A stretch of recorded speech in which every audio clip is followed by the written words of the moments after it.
സാധാരണഗതിയിൽ പ്രമേഹ രോഗത്തിൻ്റെ ലക്ഷണങ്ങൾ ആരംഭത്തിൽ കണ്ടെത്തുവാൻ ബുദ്ധിമുട്ടായിരിക്കും. അമിതമായ ക്ഷീണം, ദാഹം, കൂടുതൽ മൂത്രമൊഴിക്കുക, അതുപോലെ മറ്റ് അസുഖങ്ങൾ വരിക. തൊലിപ്പുറമെയുള്ള അസുഖങ്ങളാവാം, മൂത്രമൊഴിക്കുന്ന സ്ഥലത്തുള്ള ഫംഗൽ അസുഖങ്ങളാകാം.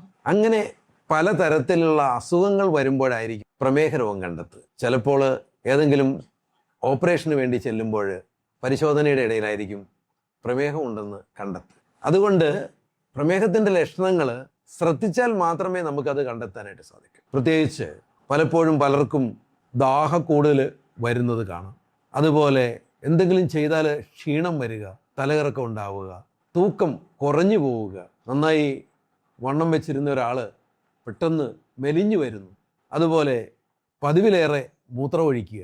രാത്രി സാധാരണഗതിയിൽ ഒരു വ്യക്തി ഉറങ്ങാൻ കിടന്നാൽ ഒരു പ്രാവശ്യം മൂത്രമൊഴിക്കാൻ ഏറ്റുന്നിരിക്കും. അങ്ങനെയുള്ള വ്യക്തി 3-4 പ്രാവശ്യം കൂടുതൽ തവണ മൂത്രമൊഴിക്കാൻ രാത്രിയിൽ ഏൽക്കുന്നു എന്ന് പറയുന്നത് ഒരു പക്ഷേ ഈ പ്രമേഹ രോഗത്തിൻ്റെ ലക്ഷണമായിരിക്കാം. അതുപോലെ ദേഹത്ത് ചൊറിച്ചിൽ വരാൻ ചിലപ്പോൾ, വെറും ദേഹത്ത് ചൊറിച്ചിൽ മാത്രമായിട്ട് ചിലപ്പോൾ രോഗികൾ വരാറുണ്ട്.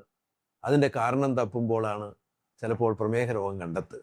അതുപോലെ മറ്റ് പല സന്ദർഭങ്ങളിലും ചെറിയൊരു മുറിവ് വന്നിട്ട് ഉണങ്ങാൻ താമസം വരുന്നു. അങ്ങനെ വരുമ്പോൾ പരിശോധിക്കുമ്പോഴായിരിക്കും നമുക്ക് പ്രമേഹ രോഗം കണ്ടെത്തുക.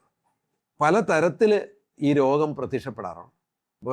പ്രമേഹം മൂർജിച്ചു കഴിഞ്ഞാൽ അതോടൊപ്പം തന്നെ അമിതമായ കൊളസ്ട്രോൾ വരാം, അമിതമായ പ്രഷർ വരാം. ഇതെല്ലാം ഒപ്പം കാണുന്ന അസുഖങ്ങളാണ്.